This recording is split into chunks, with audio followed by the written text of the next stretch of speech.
Jermon, good morning. How you doing? I'm doing good, man. How you guys doing this morning? I'm doing good. I apologize for making you relive that NFC title game right there.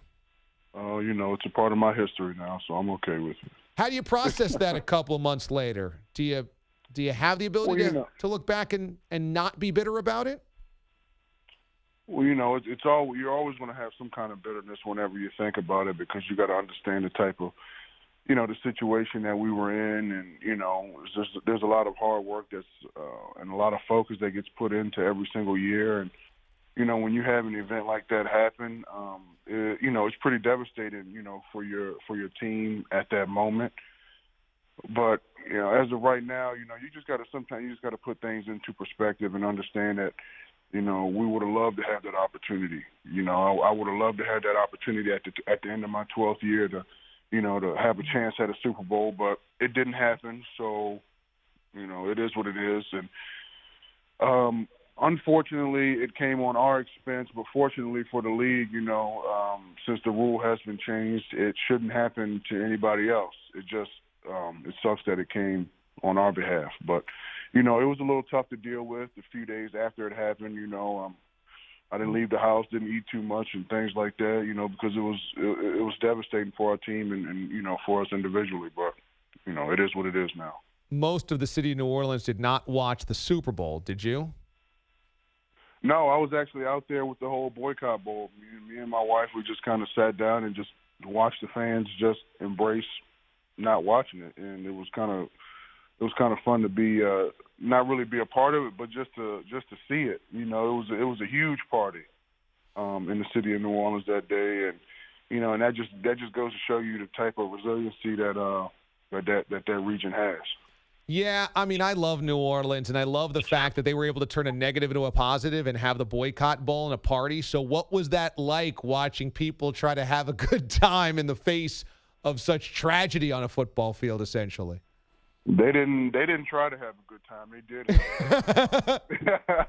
I seen it. Earlier that day, I think my wife and I, we went and grabbed a nice breakfast down in the French Quarter, and then you could tell the people started to roll in. So we were like, well, we should probably get back to the house. And after a while, we got hungry again, and then we ended up walking down to like where all the festivities and I guess all the craziness was, and it was kind of just like I guess just like a warm up to the whole Mardi Gras season, because the streets were flooded, flooded with people, and streets were blocked off, and people were, you know how New Orleans is. Don't give that city any reason to have a good time. They're gonna definitely turn up the right way. No doubt. Jermon Bushrod joins us here on the show, NFL offensive lineman. Now, Zion Williamson will probably end up in New Orleans as the first pick of the NBA draft. What can he expect being an athlete in New Orleans? Because I feel like sometimes New Orleans might get a bad rap, but I feel like that would be an amazing city to get drafted by and be a star in.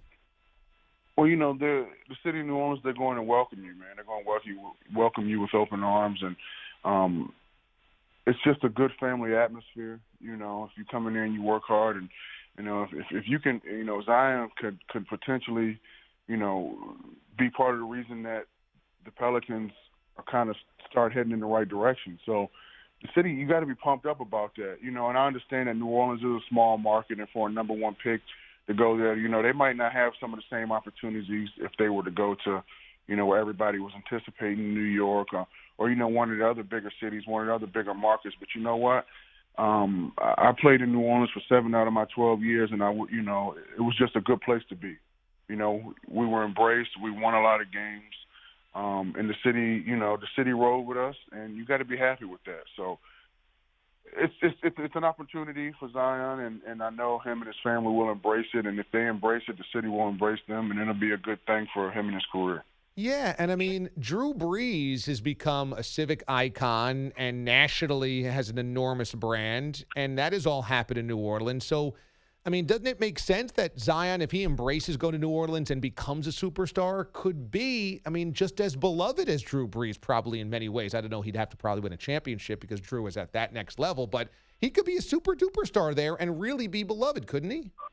You just got to put the work in. You got to come in, you got to put the work in, you got to win games, and you'll have the same type of success. When it was Drew's opportunity hit free agency, it was either here or, it was either New Orleans or Miami. And he chose New Orleans, and New Orleans is a way smaller market than Miami, but he had success.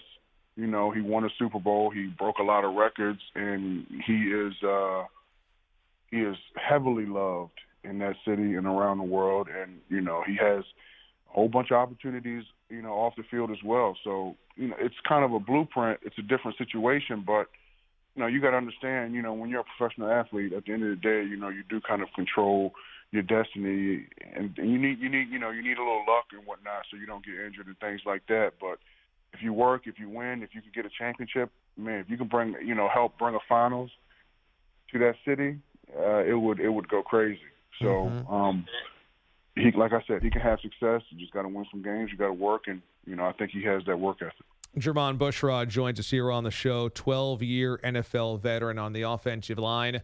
Did you have any individual battles on the offensive line that maybe you faced a guy twice a year or pretty regularly throughout your career that this was just a guy that you knew you had to line up against, he knew he had to line up against you, and you guys just went after it mano a mano year after year after year that you were really familiar with? I would have to take it back, kind of, early on in my career, you had a guy like, your John Abrahams that you would have to see, and that was a battle, not just for me, but anybody who played him. I look at my time in Chicago. I had to go. You had Jared Allen a couple years, and when I went to Miami, I moved inside, so that was a whole different beast. So, it was guys that you would end up seeing that you haven't played before. But over the years, man, I've had battles week in and week out with certain guys, and even guys out of my division, like sometimes your Freeneys or your Wares. It was just so many good people that you play against. But, a guy that's in our division back in the day, Abraham was somebody who you had to be ready for. Game in and game out. No doubt. Jermon Bushrod joins us this morning here on the show. You've had such a decorated 12-year NFL career, multi-time Pro Bowler, world champion as well. You're also at the heart of the Visualize and Rise charity and the foundation. You guys will host the 10th annual Visualize and Rise Celebrity Charity Weekend coming up here in early June 7th and June 8th. You've got 1,000 attendees from all over the country, including guys that have played in the NFL for a long time, like Torrey Smith and Mark Ingram, so many of your former teammates with the Saints as well. You've got the annual golf tournament coming up. So what makes this weekend so special for you? Well, it's a chance for my community to come together to help out the next generation. Our golf tournament is what funds our Visualize and Rise scholarship program, and not just the scholarship program, but we've worked closely with, our local YMCA for membership services, for young individuals who can't afford them. And then especially around Christmas time and around Thanksgiving time, we're trying to make sure that we're blessing these families. So, we've raised over $600,000. My family and friends, we've come together with a huge amount of volunteers. So every year, every dollar that goes in, we're literally pouring it right back out into the community. And, it feels good, man, to be in this position. I've been very blessed to have played this game as long as I have. But this weekend, this opportunity for us to give out our money and our time to the younger generation and just show them that, hey, we care about you guys, we love you guys, and we want to see you succeed. It's big for us. This weekend is great for us. We have the golf tournament, we have the free youth football camp, and it's our 10th year doing the camp, our 9th year doing the golf tournament, and we're just building. We're getting better. I have so much support. I'm very grateful, very thankful for these opportunities. But over the years, we've gotten bigger, we've gotten better, and the next 5, 6, 7, 8, 9, 10 years, we're looking forward to making even bigger steps and impacting more lives and more individuals. That's awesome. Friday, June the 7th, it's in Locust Grove, Virginia, and that is the golf tournament. And then the next day, June the 8th, it's in King George, Virginia with the youth football camp.